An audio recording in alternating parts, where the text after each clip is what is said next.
let's just jump right down into it. What is the International Gaza Freedom Flotilla initiative? The International Gaza Freedom Flotilla is an initiative that has been organized by numerous civil society organizations around the world. Right now we have 15 boats confirmed with passengers from over 20 countries, and we intend to sail to the Gaza Strip to break the Israeli siege. Over the last several years, multiple flotillas have gone to the Gaza Strip. Several of them were able to get in until the Israeli Navy tightened their response to initiatives like this. And May 31st of last year, the last big flotilla was attacked and boarded by the Israeli Navy, and 9 Turkish activists lost their lives after they were murdered by Israeli naval forces. When the Israeli Navy boarded the ships, they were intending to non-violently resist the Israeli Navy, and the Israeli Navy opened fire on them. The power imbalance of civilians versus one of the most well-equipped and trained Navy forces in this world speaks to the intense aggression that the state of Israel is attempting to stop all initiatives that seek to break the siege on Gaza and bring humanitarian aid and hope and direct solidarity to the people of Palestine. And so this is the next big initiative to break the siege on Gaza and to bring international solidarity and international pressure to lift the closures and the severe limiting of humanitarian aid that is so badly needed by the people of Palestine. Talk for a few minutes about what conditions are like on the ground for the people of Gaza and how that plugs into the kind of consciousness raising and humanitarian effort that your project is seeking to bring to the people of Gaza. So what we have in the Gaza Strip today is a humanitarian crisis. It's been called that by numerous UN officials and numerous humanitarian aid organizations. People are living in dire poverty. More than 50% of the people of Gaza live on less than $1 a day. And this is in the context of the Gazan infrastructure being severely devastated through Israeli strikes, limits on humanitarian aid. They're confined to one of the world's largest open-air prisons. One of the biggest mechanisms of the siege of Gaza, what it does is it isolates the people of Palestine from the rest of the world. And through that isolation, the Israeli media, and in conjunction with other media outlets, most notably in the United States, what they're able to do then is paint the Palestinian people somehow aggressive, terrorist, violent. These are constantly the images that we're bombarded with in the media here in the United States. And when there is no contact with the rest of the world, and when Palestinian voices are not listened to and not given, not heard by people around the world, it is easier for the Israeli military and the state of Israel to maintain that blockade. And so what we're seeing with this blockade is it's cutting off the people of Palestine from the rest of the world. I think it's important when thinking about the siege of Gaza to frame it as an act of collective punishment, because why would the Israeli government need to limit things like chocolate or crayons or medical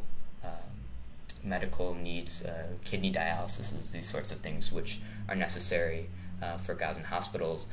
And it's the only explanation I can think of is that it's to make life as hard as possible for the average Palestinian. And so then what is that? And this is an act of collective punishment, which is illegal under international law. And so therefore we have a moral imperative to try to break the siege in multiple ways, and we intend to do so. So clearly in participating in these kinds of humanitarian endeavors, there is potentially some real risk. Why are you willing to take that risk to undertake participating in the flotilla? I think there's a moral imperative to act to end the siege on Gaza and to end the occupation of Palestine more broadly. I think that as an American citizen, my government has almost since day one, maintained Israeli dominance over the Palestinian territories through our taxpayer dollars, through billions of dollars of aid each year, military aid, military training. And I think that where our government has failed repeatedly to work for peace and justice in that region and to work to empower Palestinian organizing that's already taken place, I feel that I am compelled to act as a citizen in conjunction with citizens from all over the world to show direct support to the citizens of Palestine. And so I think that while there are risks, these are risks that the people of Palestine undertake every single day. Going to school in places in the West Bank and Gaza is not an easy task, and it is sometimes a matter of life and death.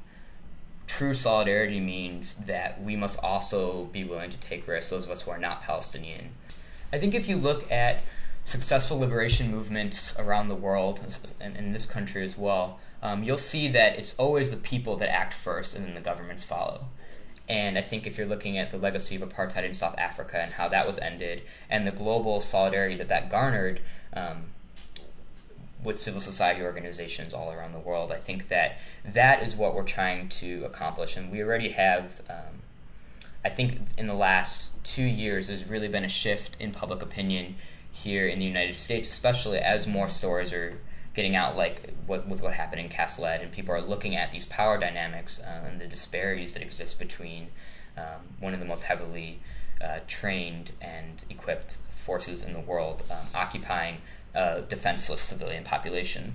And so I think that this flotilla initiative fits in very nicely with other global initiatives that are going on right now, most notably the boycott, divestment, and sanctions model that's been going on in multiple countries, including this one, and where people are saying, like in South Africa, apartheid was unacceptable, and the occupation and the siege on Gaza is unacceptable.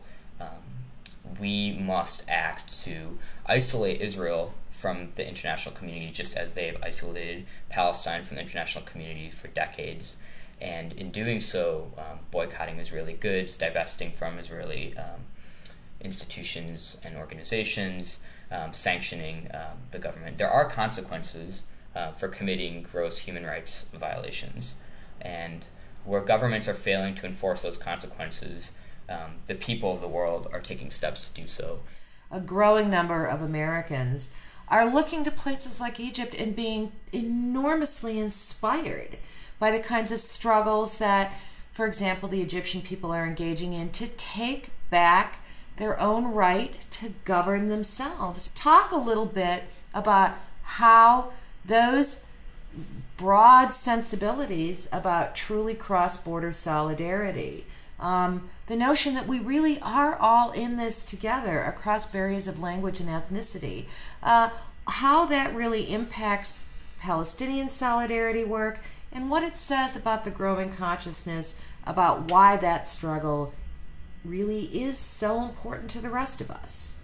When we look at United States policies and how they affect people in the Middle East, from Palestine to Egypt, Bahrain, Yemen, and other regimes that we provide with enormous amounts of aid, which military aid, not humanitarian aid, and training to prop up these police states and repressive regimes, it's really important to remember that that money that is billions of dollars for Israel or for the former Mubarak regime or other repressive regimes could be used right here at home by working families in the United States. And I think the average person in the United States is starting to talk about those connections. I was up in Madison about a month ago when the Capitol building was being occupied, and the signs that I saw, walk like an Egyptian, the solidarity statements that we were hearing from trade union organizations in Egypt, in Gaza, multiple civil society organizations, workers' unions came out in support of our working struggles here in the United States. Different people around the world recognizing the importance of the labor struggle here in the United States and realizing that it is all one global struggle for human rights and human dignity. I think people are starting to make those connections, and the Gaza Freedom Flotilla initiative is one more step in forging that global solidarity that is truly mutual around the world. Finally, I just want to close out with giving you the opportunity to talk briefly about what you want to say to people who may be viewing this or listening to this, why they ought to get involved. The Gaza Freedom Flotilla initiative is responsive to calls put forth by ordinary people in Palestine. They want the siege to end. They need the siege to end in order for them to live as human beings, enjoying basic necessities that they need day to day, which we take for granted here. We're compelled to act in solidarity with them, to support their initiatives, to support freedom and justice all around the world, especially where our governments have failed to do so. And I would invite everyone viewing this to take part in the growing global movement to end Israeli occupation.